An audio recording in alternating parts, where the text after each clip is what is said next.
That feels like a good place to leave that. Hey folks, how you doing? Nick Jennison. It is the Monday Guitar Show. Welcome on board. We're back in my studio. Feels nice to be back at home, although I'm not actually in my house, I'm in my studio. But even still, feels nice to be here in my home location, let's say. It's been fun traveling and doing a load of these streams from our London studio recently, but there is no place like home, so to speak. So yeah, nice to be back, surrounded by all my lovely amps and all my lovely guitars, and a new fun addition that we've got on loan over this way I'll tell you guys about in a second.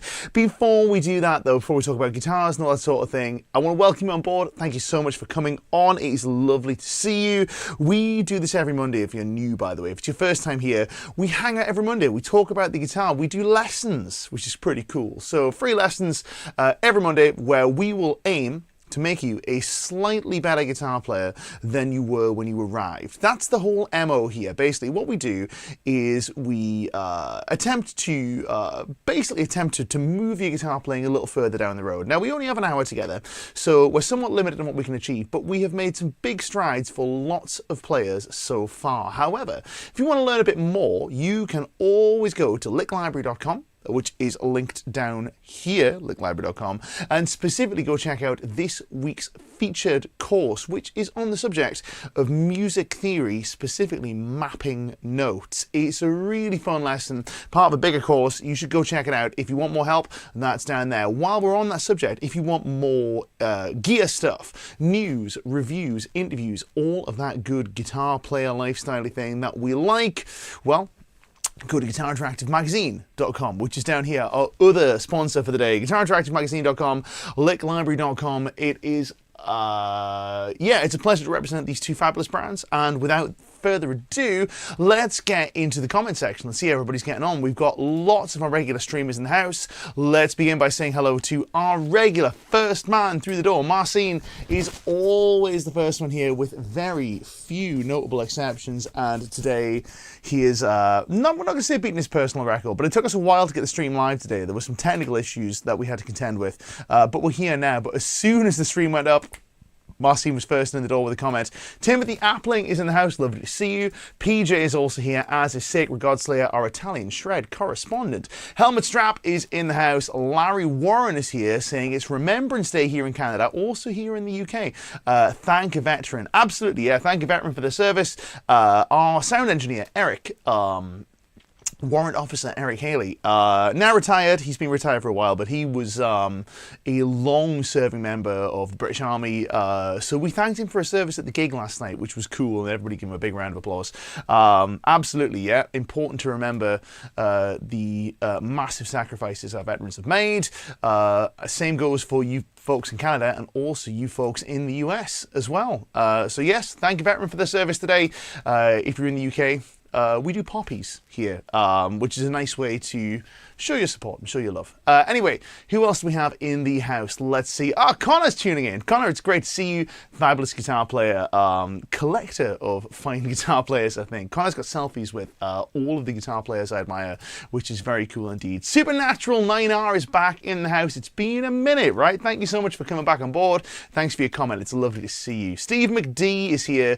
Kim is tuning in, potentially from somewhere warm. I haven't actually spoken to Kim this week, so I don't know if he's back or if he's still out there in the land of sunshine. Who knows? That's what you get for being the boss, right? Pay the cost to be the boss. You get to go and live in the sunshine, which is nice. Cracker Tom is tuning in. I'm glad it's Monday. I'm always glad it's Monday, man. I've come to really enjoy Mondays. That's one of my favorite things about the show. is I get to look forward to Mondays. Mondays are not a thing of dread for me anymore. Tuesdays, normally pretty tough, right? But Mondays, I like a Monday. Monday's pretty cool. So Curtis, James Curtis rather, is in the house. Texman2468 says, hey everyone, another epic lesson from our good man Nick. Well, that's kind of you to say, man. Hopefully we're going to come up with some really good stuff for you today. Foghornish is in the house. Shadrach is here. Response Audio is in the house. Almost GFX is here. Our friend Jada Bada is here and has been kind enough to donate to our stream, which is not something I knew you could do, but that is really cool of you, man. Thank you so much. I really appreciate that. He has sent a super sticker. Man, that is very kind of you. Thank you very much. Transparent says Denmark's watching. Mike Seedorf is here. Good afternoon, Nick. Everybody else who's watching. Everybody's here. Let me say that again, put my teeth back in. Everyone else who is here enjoying another Monday of knowledge and extreme shredding. I like a bit of that. Our friend Frank is in the house. Franz is also here. Block 18 is here. M. Riley's here. Raphael/Raphael. Tell me which one it is, right? Is it pronounced with a hard R or is it with the Brazilian H? Let me know. I want to know. Chris Davis is here. Bernard Newton is in the house. Who else do we have? We've got a few more. Let's see. Franz is also a veteran at Lebanon, 1980. Thanks for your service, man. Anyway, we're going to get into the meat of today's session because we've got a lot to chew through, and this stream is going to be on the subject of using guitar scales in the real world. Well, first of all, let's unpick that, right? Because it's a bit of a clickbaity title, right? And we will take full ownership of the fact that it's a little bit of a clickbaity title. First of all, guitar scales. No such thing. There are scales, and there are scales that you play on your guitar, but we have to get you here, right? If you're a new viewer, we've got to get you here. We've got to get you through the door, man, but we're going to deliver on our promises. It's not clickbait if you deliver, I don't think. So anyway, using scales in the real world, let's talk about the situation that you as a guitar player may have found yourself in, and then we'll survey the comment section and see how many of you this applies to you.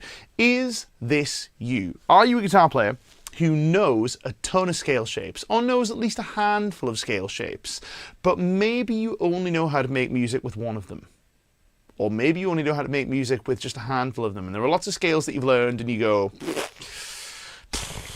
don't really know what to do with that.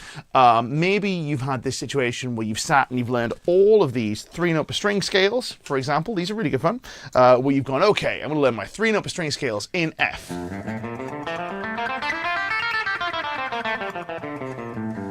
And now I will learn G Dorian. And now A Phrygian I will learn. B flat Lydian, etc. Etc, etc, etc. Maybe you've learned a bunch of major scales, maybe you've only learned one. Maybe you've sat and you've learned the box positions of the pentatonic scale, which are these guys, where we have, for example, we've got these, where we have, oh, let's turn the guitar on.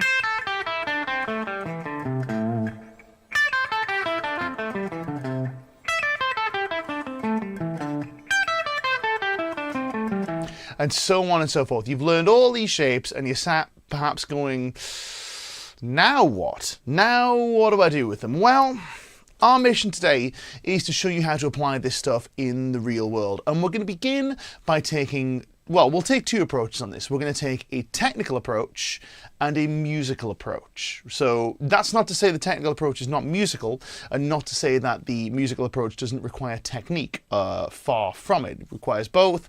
But here's the, I guess they're going to describe two different approaches we can take with this. So we can take a technical approach and musical approach. Let's begin by exploring what I mean by a technical approach. And for this, I'm going to see if we can kind of find some common ground, because with this sort of stuff, we have guitar players of all sorts of different levels here, which is nice. I like that. It means I get to hang out with guitar players of all sorts of backgrounds and experience levels.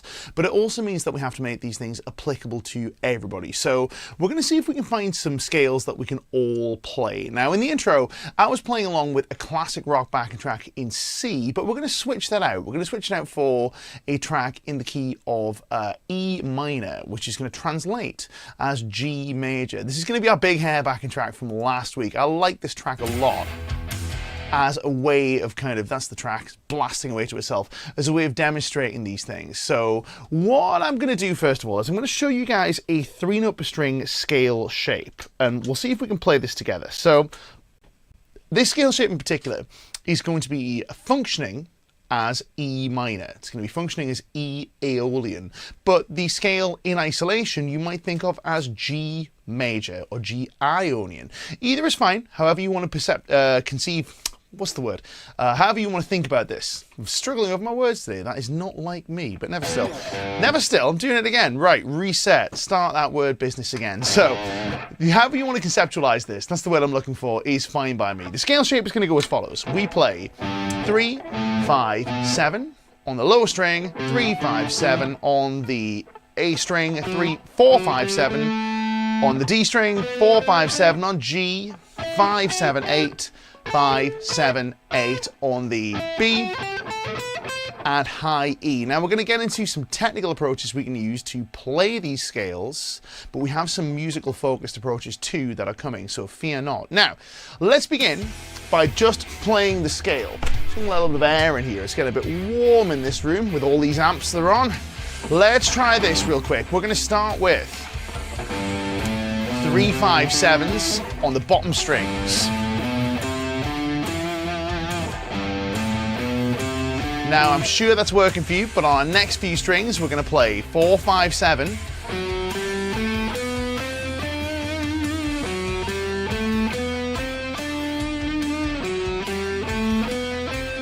Then we have 5, 7, 8 on the highest 2 strings.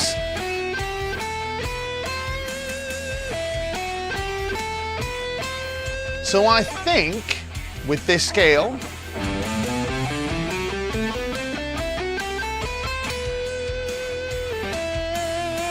we should be onto something. Now,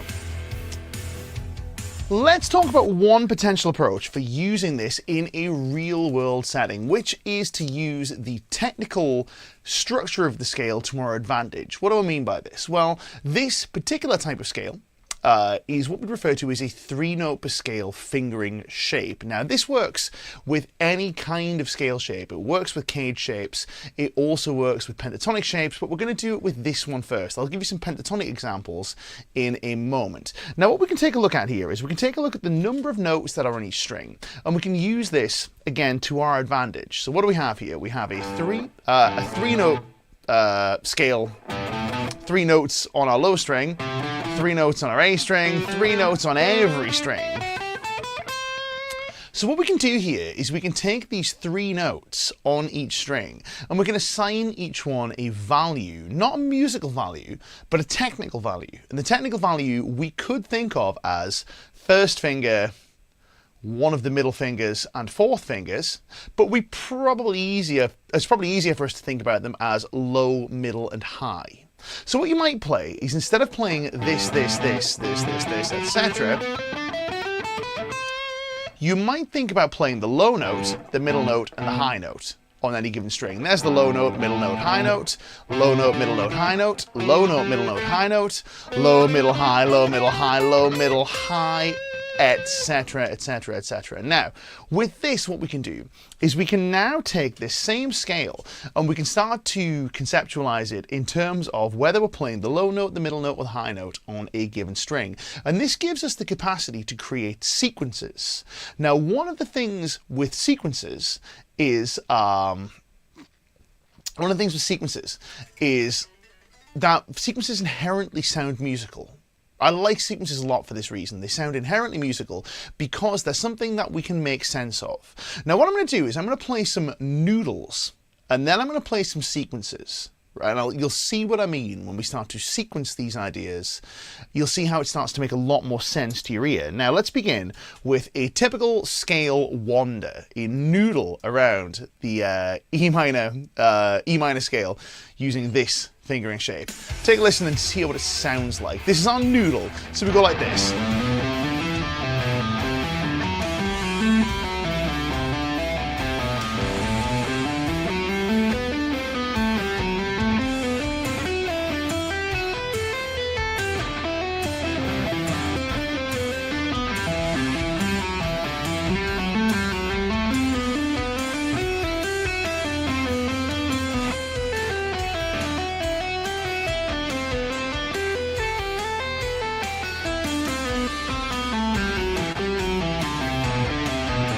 Now we're drifting into sequence territory. Check this out.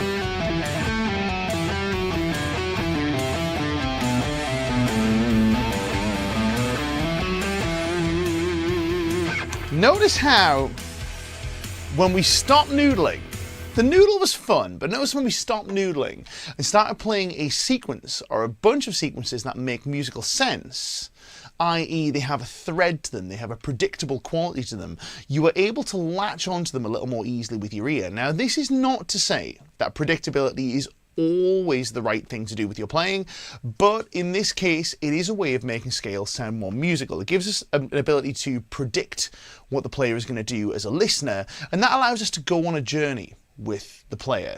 Now, it also gives the player the opportunity to then subvert the listener's expectations, but in order to subvert expectations, you first have to have expectations, if that makes sense. Now, I am not a screenwriter or a script writer or involved in cinema in any way, but you find this in movies quite a lot. You know, you find good movies that subvert your expectations do so by first setting up expectations, whereas movies that maybe set out to be really subversive, we're going to really subvert expectations, sometimes it falls a bit flat because we don't have those expectations to begin with. Bit of a waffle, but let me show you how we can use this concept of low, middle, high to create sequences, right? To create some sequences. So let's start by generating a sequence together. Here what we might do is we might play one of my favorite sequences, which is the Malmsteen Sixes sequence. And we might play low, high, middle, low, middle, high. It's actually the inverse Malmsteen, but even still. It's a sequence Richie Kotzen plays quite a lot. Played quite a lot on his REH DVD as well, which is pretty cool. So we have low, high, middle, low, middle, high. Nice easy sequence. I'm going to play that again along with the backing track, and I'm going to get you to play along with me. And we're going to play along on the lowest string to begin with. So we have low, high, middle, high. Let's try that again. I'll play again. Low, high, middle, high. Now that's a sequence that we can easily hang our musical ear on, but if we then apply that to different strings, we can get the same musical flow, but on different notes. So if we start on this third fret note here, we can play low, high, middle, high. Same thing, but we're playing different notes, but you can see there's a little melodic thread going on there. So if we play this, low, high, middle, high, low, high, middle, high, now we've got a musical idea. Now if we speed this up, it sounds even more interesting. That's pretty cool. I really like that. If we then follow that up with another musical idea, like maybe this, we can get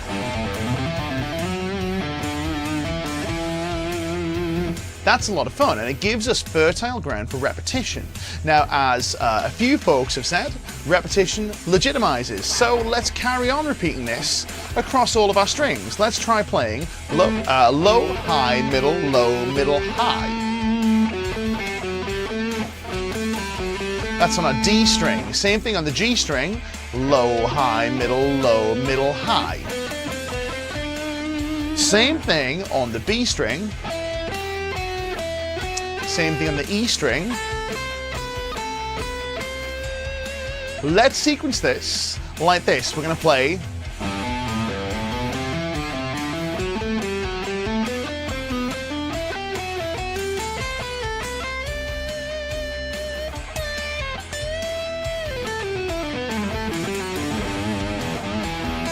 now. What was that thing we played at the end? I'll explain that in a second. But let's try speeding this up. We'll throw a bit of delay on for good measure.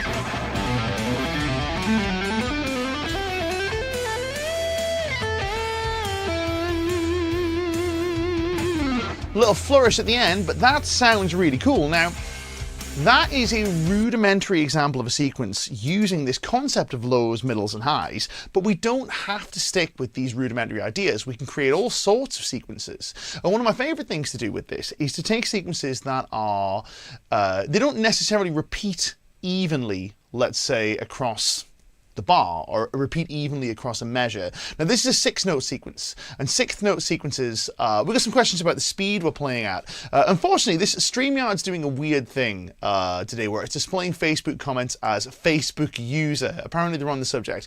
But dear Facebook user, thank you very much for your comment. Are you using the sequence as 16ths when you're playing it fast? You can play it as 16ths. Now if you play it as 16ths, where the subdivision is 4, so it's 4 notes to a beat, if you then play a 6-note sequence over this 4-note to a beat rhythm, it repeats unevenly, which is cool. It's a cool sound. But you can also play it as triplets, 16 triplets. Let's explore those very quickly just to demonstrate. So once again, same sequence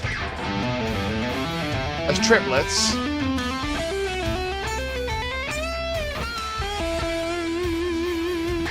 Same sequence as 16ths.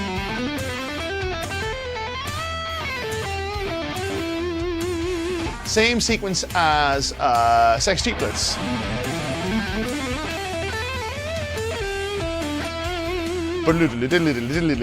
It's quite quick.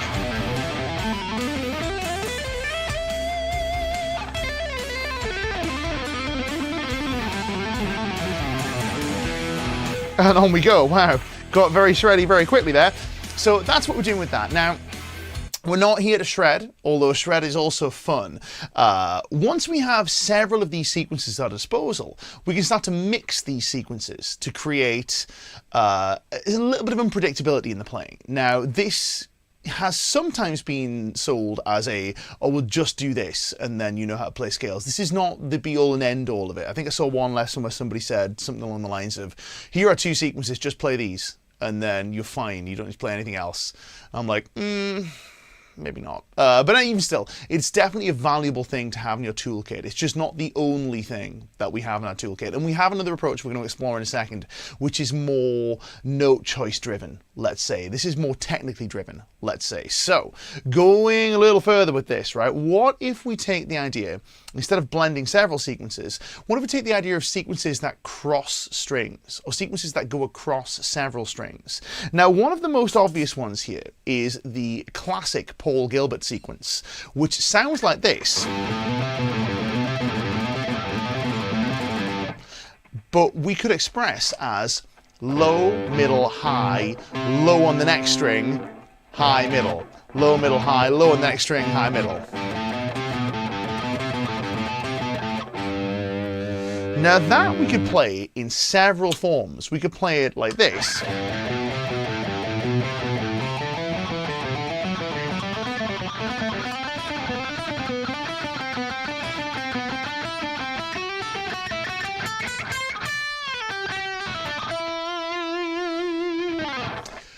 But we don't have to. We don't have to play it there. We can take several different high notes from the next string and move around with those. So instead of playing just this note, what if we played the middle note instead? So if we have up to low and down again, up to middle and down again, up to high and down again. Same thing on the next string.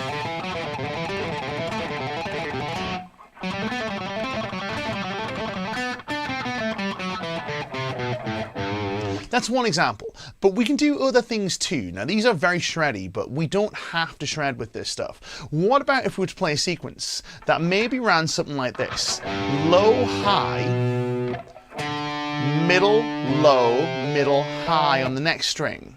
Low, high, middle, low, middle, high. Low, high, middle, low, middle, high. Bit of a finger twister if you've not done this one before, but it's a fun exercise. Now that can be sequenced across our strings, just like we did with our previous sequence. But now we end up with something that maybe flows a little more musically and maybe is a bit less shred sequence-tastic. Let me play this again.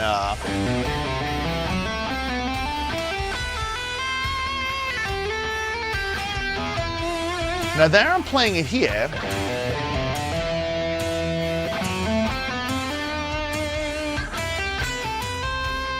Once on every string pair. And already that sounds a lot more interesting than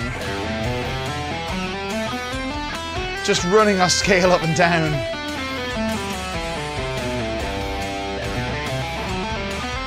Let's go again. What am I playing again?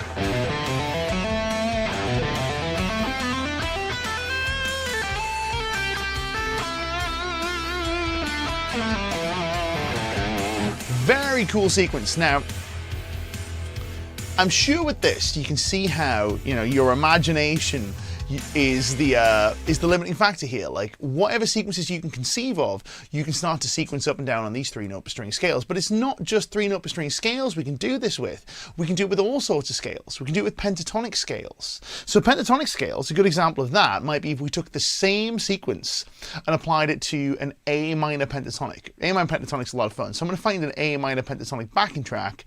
We've definitely got a good one here. Let's go to everybody's favorite track, which is the Cinematic Ballad. In A minor, everyone's favorite track. Everyone really likes this one. I haven't played over this one in absolutely ages. So let's take A minor pentatonic, right? And we'll take basically the same scale sequence. But what if we play this? Here we play pentatonic in box 1.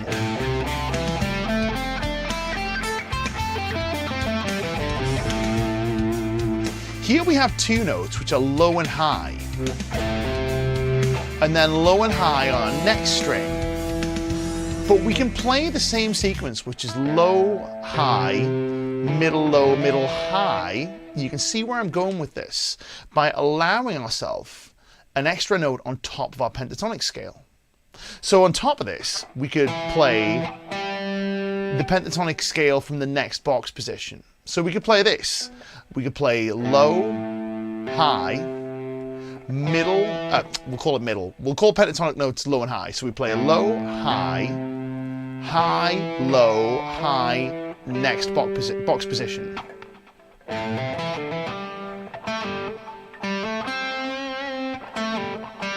What would it be? It'll be... Oop. Let me get this right.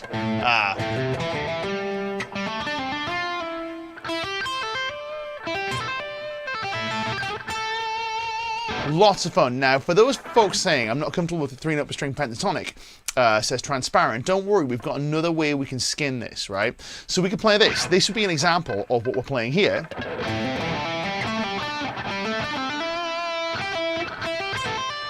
That's quite tough. Why have I set myself that one?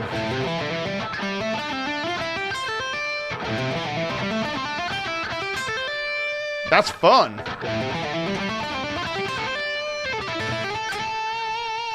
That's a very cool sequence with a very musical flow to it.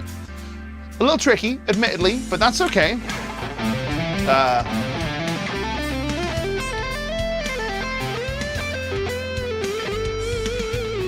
Now, what if we didn't want to stretch? Well, we could just incorporate something from another string, couldn't we? So we could play low from the next string. So we could play low, high, high, low, low on the next string.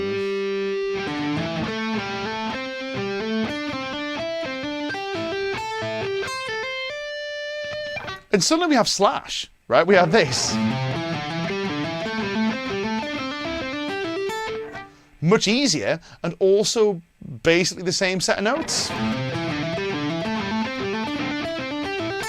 To recap, that is low, high, high, low, high, then low on the next string. And then I'm starting it on the previous string.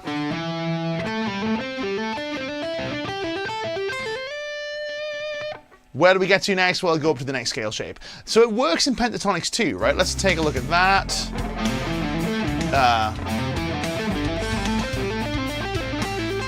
What happens to look away? This is where I look when I'm thinking.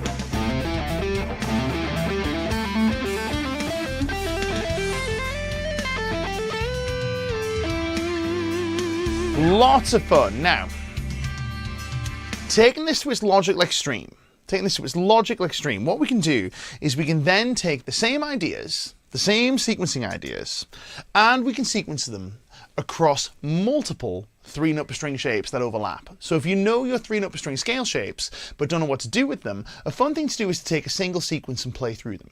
So if we take that same sequence, let's go back to the E minor backing track here for argument's sake, although the cinematic track is a lot of fun. Let's go back to the E minor backing track, this 80s thing we were playing, which would give us this once again.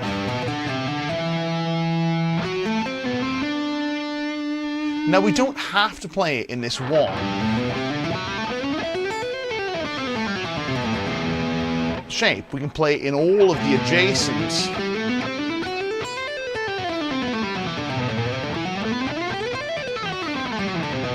three-note per string shapes, but we can play that with our sequence and we can move it around as we see fit. I'm going to try and play this reasonably slowly to begin with, and then we'll start to speed it up. So what we might get is we might get this.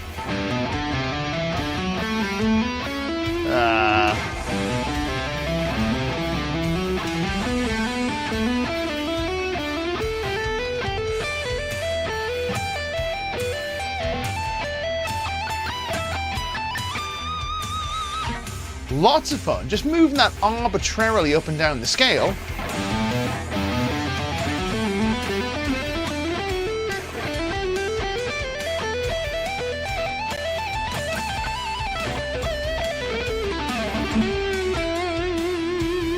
Now that stuff I'm playing there is just a collection of other sequences that I know. Now, we can't sit and go over every sequence that you could possibly need in today's stream, but hopefully that should serve as a useful way of playing this stuff from a technical perspective. However, it's not the only perspective we can take on this, and I promised you two. So that's one. Here's two. Here's perspective number two. Perspective number two is to take a look at the scale from a musical hierarchical perspective. What on earth does that mean, Jennison? Well, what it means is we take a look at our scale and we observe not just which notes are in it, but we observe their hierarchy relative to the home key and relative to the home chord. And we start to assign some stuff to each note based upon this.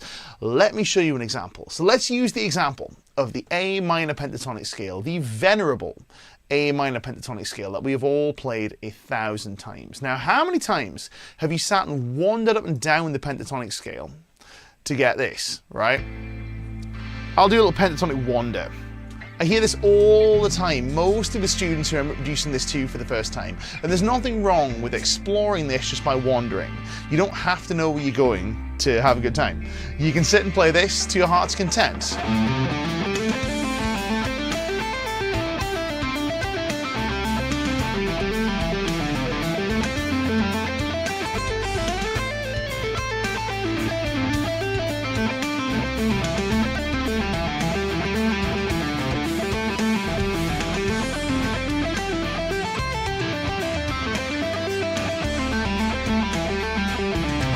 On. Now, it gets a little dull quite quickly, right? That's a little dull quite quickly, but it's good fun nonetheless. However, when we start to pay attention to the hierarchy, the importance of each note and its function, that's when things start to click, right? And it's when things start to sound more musical. Now, we're not playing sequences here. Rather, what we're going to do is we're going to focus on your phrasing. So let's start by taking a look at the notes that are actually here. The notes in question are as follows. Here's A. We know that because that's the one that we hang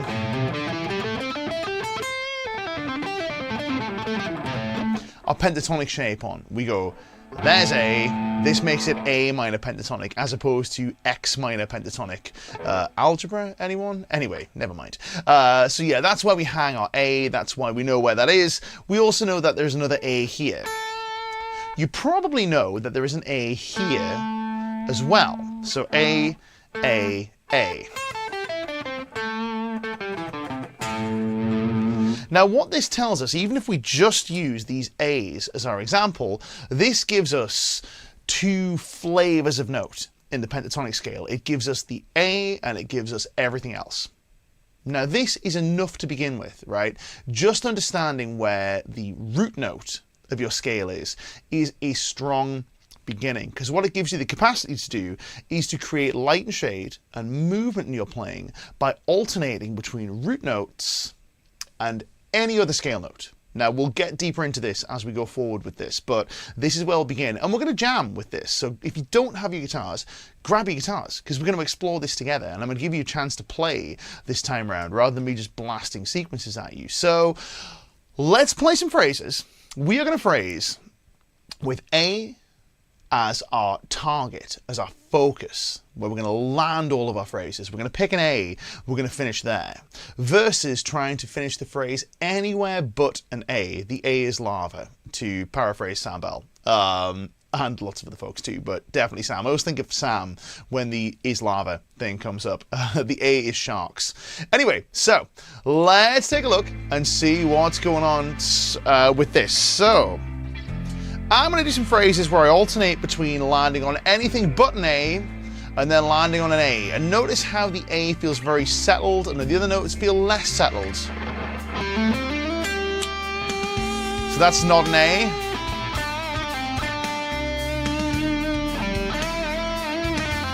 There's the A. There's not an A. There's the A. Really settled. Not an A. There's an A, cheating, getting a bend. Not an A. Yes, an A.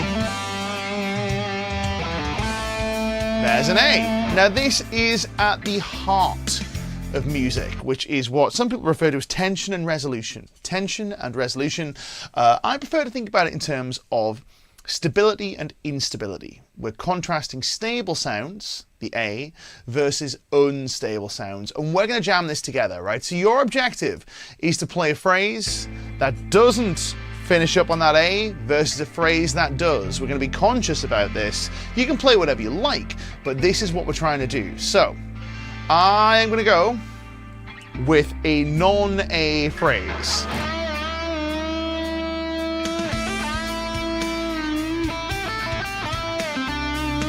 Here's an A phrase.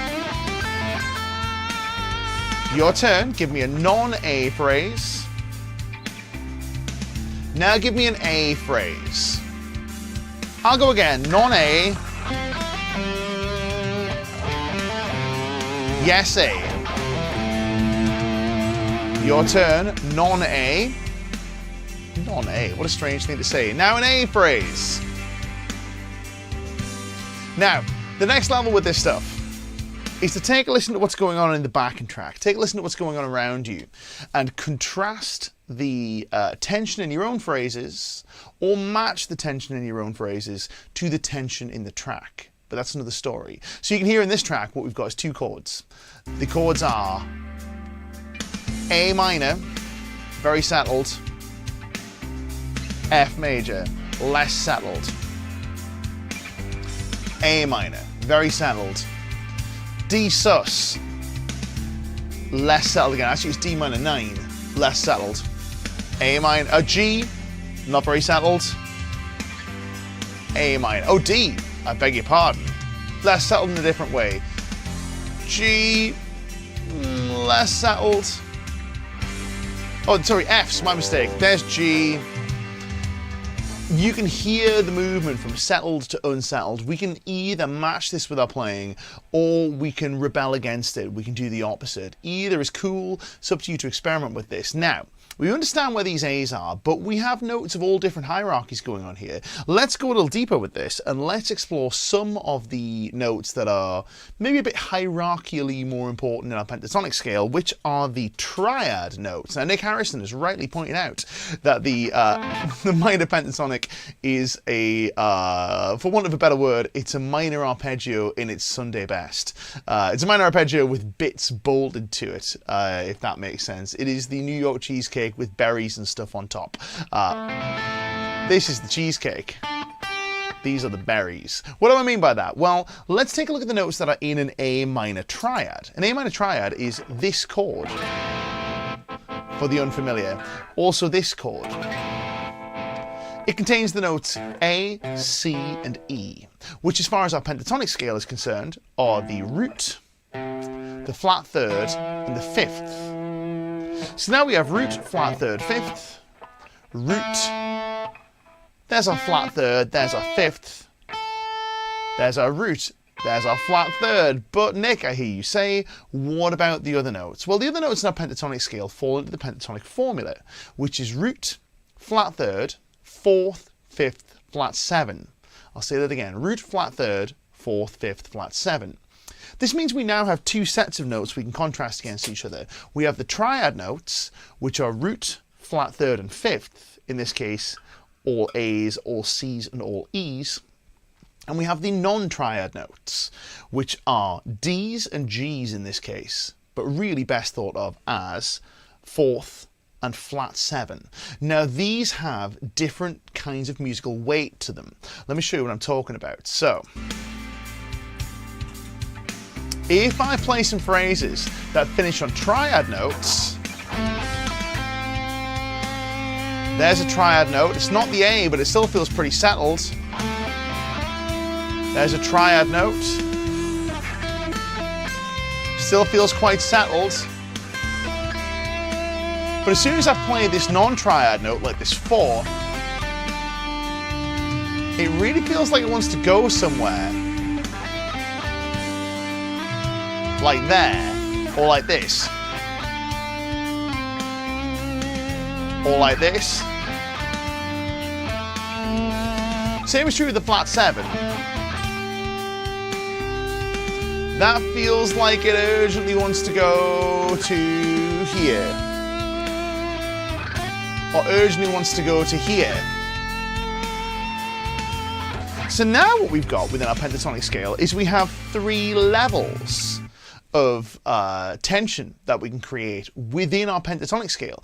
Each one you might think of as, you might map in your head as a different color. Maybe you see the triad notes as yellow and the root notes as white, bright white, and these other notes as maybe red or green or whatever. I don't know. I see these mapped out in different colors.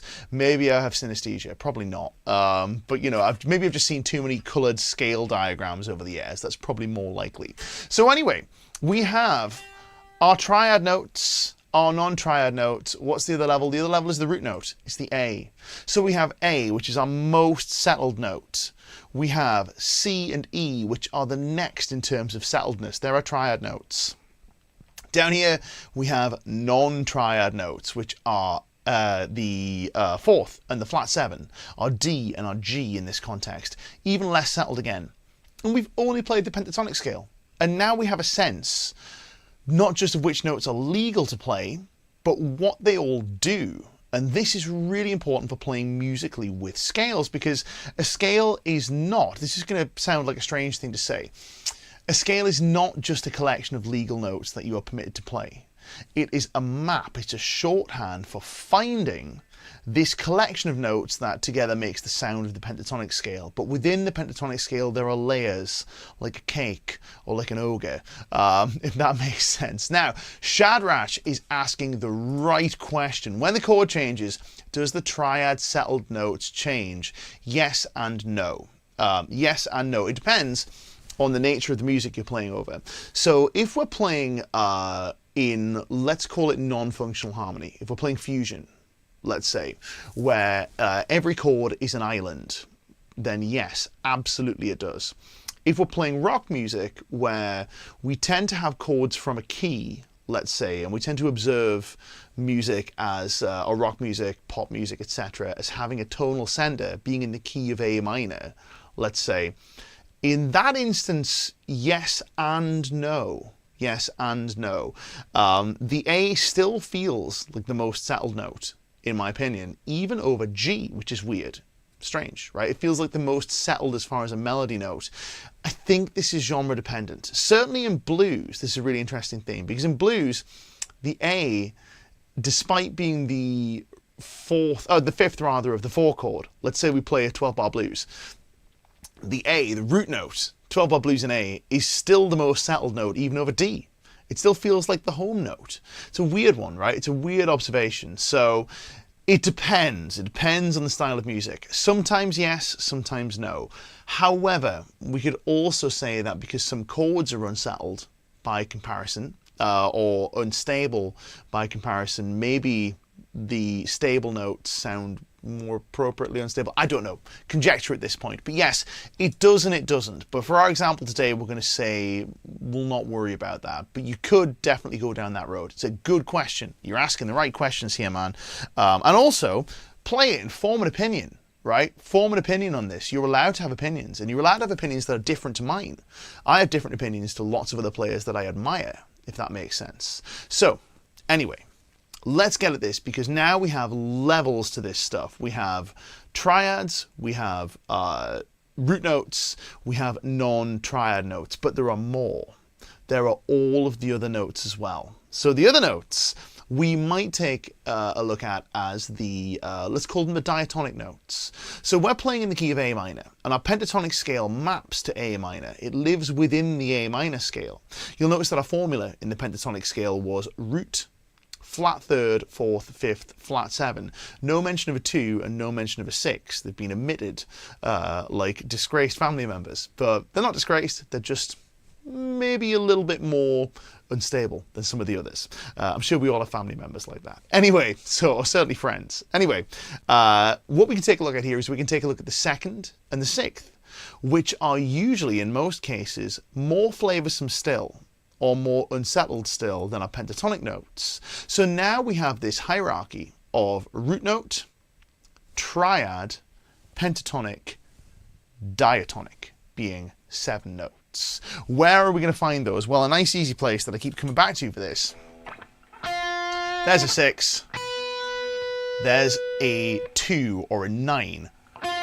In isolation, pretty nasty. But let's plug them into the pentatonic. Here's pentatonic. There's the 2.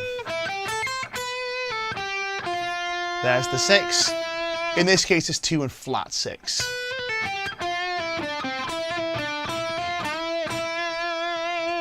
Now we have a sense, not just of where the notes in our minor scale are, but how they relate to our pentatonic scale, which gives us access to the hierarchy. This is the important bit. Watch this. I'm going to start blending these notes in, but I'm going to start with a slightly clumsy approach, where I lean very heavily on these notes at the expense of others. Watch this.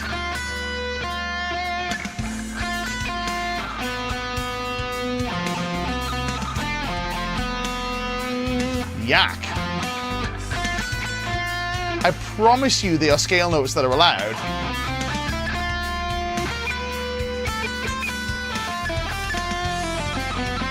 Horrible, disgusting, awful, right? That is not a pleasant sound, I don't think, and maybe you really like it, who knows, but I am not a huge fan of that. However, watch this. I'm going to start blending those in with the appropriate amount of respect for how unstable they are away from our roots. So let's try this, right?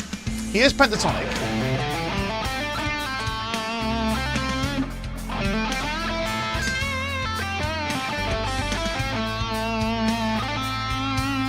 Let's blend in the 2.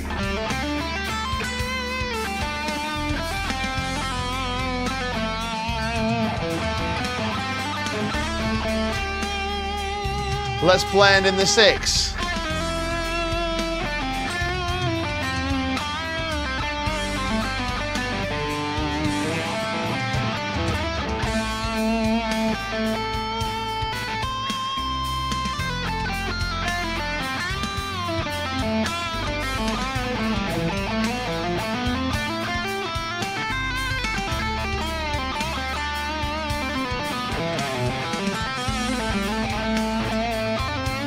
And on we go. Now, we've got some more really good questions coming in, but what you can hear there is that what I'm doing at this point is I'm playing the pentatonic scale, and I'm treating these additional notes as notes to pass through. These are notes to move through. We don't necessarily hang on them, and we don't necessarily emphasize them unless what I really want is that kind of, let's call it that out kind of position. For some reason my watch wanted to call the emergency services there. Maybe I was being a bit too outside. Let's say, maybe it's like, it listened to my playing and went, have you had a fall? When do you get to that age where you stop falling over and start having had a fall? I don't know, I'm 40, is that far away? Who knows? Anyway, so this idea of taking these notes and then using them as notes that you are permitted to play, but not, they don't have equal value. They don't have equal impact on the listener as the pentatonic notes, the triad notes, and the root note. You now have a sense of not just which notes are in the scale, but also which notes are going to sound which ways. And this gives you the power to use the scale in a musical fashion. Now, what have we not discussed? All of the notes that aren't in the diatonic scale, which are the chromatic notes, as Mal Riley has rightly pointed out, the blues notes. These are also allowed to play. You can play any note. You can play any note over any chord, right? Jacob Collier said words to this effect, as long as you're confident enough. Well, let me tell you, folks, I'm pretty confident, and I've played some very bad notes over very good sounding chords. So I don't know if it's just that, but I really meant them and they still sucked. But still, never mind, neither here nor there. So what I mean by this is with chromatic pitches, notes that are in between the scale notes, we can still play these. We're allowed to play them. They just fall somewhere else in the hierarchy. So what do we got? We've got the hierarchy of root note, triad notes, pentatonic, diatonic, chromatic. All of the funny ones in between, like this, and like this, and like this, and like this, and like this, which on their own sound fine, but against the scale, yak, yak, yak. Horrible, horrible, disgusting, awful. Bad notes, we shouldn't play them, right? Maybe not. Have a listen to this.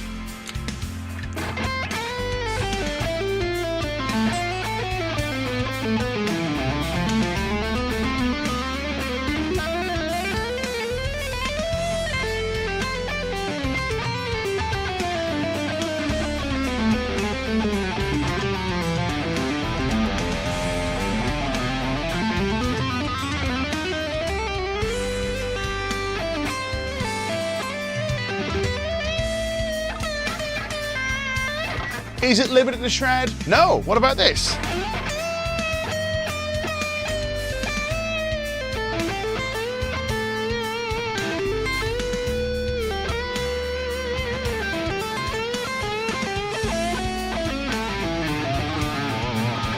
Were we playing blues? That'd be a little more palatable, but you get the idea. Now, the reason that I'm able to do this with confidence and a reasonable success rate, not 100% success rate, because as you guys have probably gathered, I like to take risks on streams because I feel like it's important. This is a mission of mine. I feel like it is important for you to see that guitar players don't always play the right thing, and we don't always play perfectly, despite what Instagram would have you believe. I think it's very important to show the warts and show the scuffs and the gaffes, right? It's just not just my excuse for being a bit cack sometimes, but I think it is important. I think it's genuinely important for you to see this stuff, rather than trying to present a veneer of, myself and Nick Harrison have coined the term internet perfection. But yeah, the permanence of the internet, people make mistakes, it's normal. Anyway, never mind, it's normal and I won't hear any argument. So yeah, what we got here, the reason I'm able to play this stuff with a reasonable success rate is not that I just know where to put my fingers or I've learned a bunch of licks. I haven't. I'm far too lazy for that. What I have is I have an understanding of the function of each of the notes that I'm playing and how it relates to the scale. And then what I'm able to do is I'm able to give it weighting. I'm able to choose the notes that are the most stable versus the notes that are the least stable versus everything in between. And I know where to stick the landing, if that makes sense. And I know where to go off the tracks and how to bring it back in. This takes time, it takes experience, but to begin with, it takes this first level of understanding, and that is how you use scales in a musical fashion. Folks, we got 5 minutes left together. I am going to take some questions. So if you got questions, drop them in the comments. We'd love to hear from you. We're going to start with this one from our friend Shadrach. Shadrach, saying, would these then be considered your hexatonic scales? Hexatonic scales are, for anybody who's unfamiliar, are a 6-note scale. Hex meaning 6. A hexatonic scale can be any scale that you can construct with 6 notes. A blues scale is a hexatonic scale. A pentatonic scale with the addition of the 2 can be a hexatonic scale. A pentatonic scale with the addition of the 6 can be a hexatonic scale. A pentatonic scale with the addition of, I don't know, the major third can be a hexatonic scale.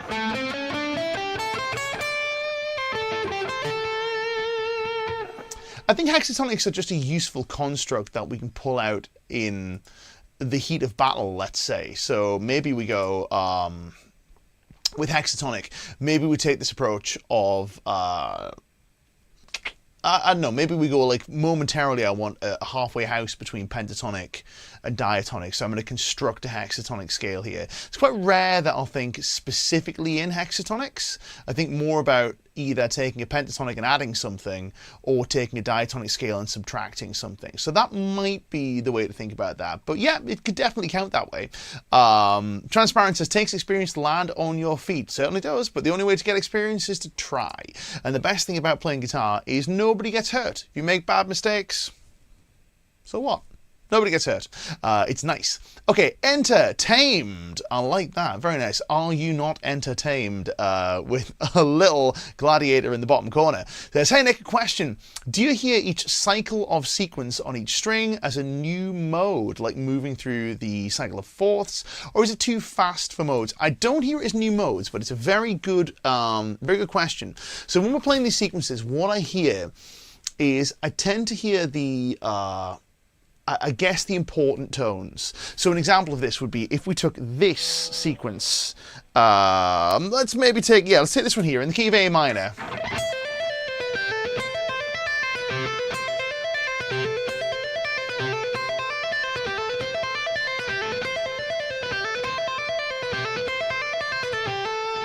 There I'm hearing this important series of tones as these notes that I'm outlining. The top note I'm hearing this note here, that's the 5th and the 3rd. I'm hearing this root note here, and I'm also hearing the major 7. Oh, sorry, the minor 7 back down there. So I'm hearing this, but then I'll move it, I'll show you what happens. So if I play this.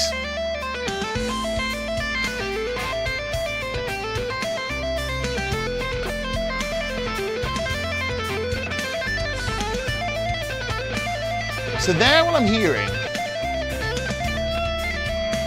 hearing this. This note is important, this little interval here.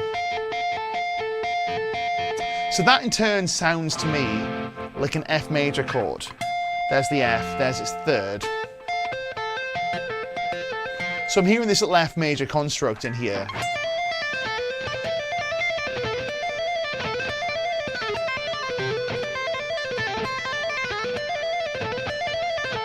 If I go here, I'm hearing that little G.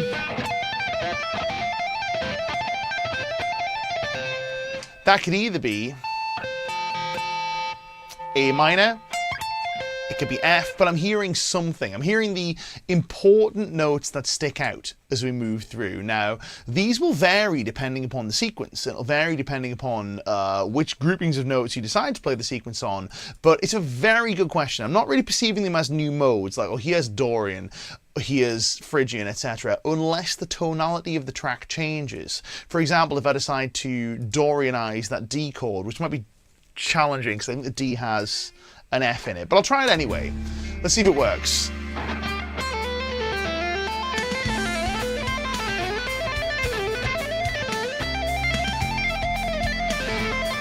So there we're still hearing Aeolian. I'll try Dorianizing this chord. Didn't really work. I think the chord had something going on in there that was implying that F, but even still, that's the only time I'll really hear it as a new mode, is when the tonality of things shift, or if I'm playing something that's non-functional, if I'm playing fusion, or I'm playing over changes that don't belong to a single key. It's a very good question, and perhaps something that we need to go a bit deeper into. Mal Riley says, last week you said to memorize scale patterns and move them around the neck. Should you memorize them with the first note of the scale, the root note, as the first in the scale pattern? Not necessarily, but you should memorize them in reference to the root note.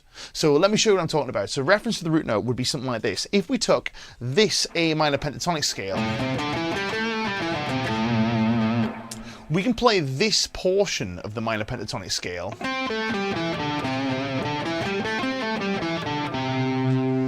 And that would be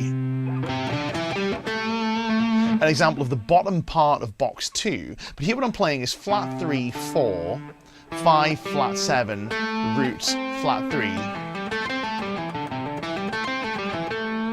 Now that doesn't start with the root note, but I'm thinking about it as referencing this root note. So we don't necessarily have to start on the root note, but we should reference the root note. Similarly, if I was playing G major, I can play this G major here, which starts in the F sharp, referencing this root note, which is G. So the root note doesn't have to be the first note, but it should be your reference point. Here's one. Can you always think pentatonic and then add notes when you want to? Oftentimes you can, because essentially the pentatonic is, you can usually, let me back this out a little bit. You can almost always think about the chord tones being triad plus seventh, which jazz speak. You can almost always think about that. And the pentatonic is just the triad plus seventh with one additional note, usually. Pentatonic we can. Similarly in major, or in dominant cases, you can usually think about the major pentatonic, and that would work just fine because, again, it's triad plus sixth and plus ninth, or 2. And those, again, are basically free notes. So it's a good way of doing it, I think. You can almost always do this. Almost always. James Manton says, do you have a set fingering pattern for scales? Now, because of the nature of the guitar, there will always be set fingering patterns for scales. There will be certain ways you can access scales, and if you change the fingering pattern, it will produce a different scale. So kind of, but I don't always reach for a particular scale shape. Let's say, if I'm playing in E minor, I don't always reach for, say, this E minor scale shape.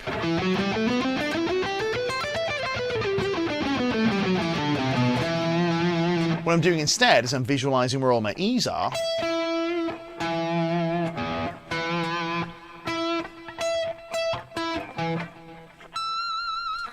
And around that, I know where to find flat 7, flat 6, there's another one, 5, 4, flat 3,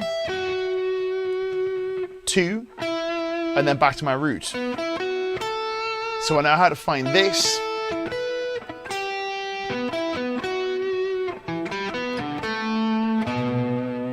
And that's generally what I'm thinking of. Rather than a set scale, I'm thinking about root notes and then formulae derived from the root notes. I know what the formula of the scale is, and that's how I form that stuff. Hopefully that makes a bit of sense. Folks, we've run out of time. We've run over time, in fact. And I'm going to play a little more because I want to play one more time over this track and just kind of put this stuff together and bring it home a little bit.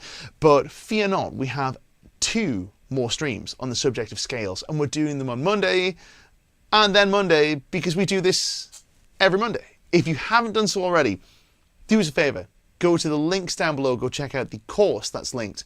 It's Mapping Notes. It's a music theory course from licklibrary.com. We will discuss more on this in next week's stream. If you want more lessons, go to licklibrary.com. If you want gear, news, reviews, interviews, go to guitarinteractivemagazine.com. Don't forget, whichever channel you're watching this on, make sure you are subscribed so we can remind you when we're about to go live. And also don't forget to give the video a thumbs up, share it with your guitar playing friends. You can check this on the replay anytime you like on the appropriate YouTube channel, whichever one you happen to be watching on. And I will see you guys next week. Let's play some more on this track. This track is lots of fun. But I think, just for a laugh, I'm going to change speakers. I'm going to go to my Lynch back, which is a really fun speaker. And let's see what this sounds. Smooth.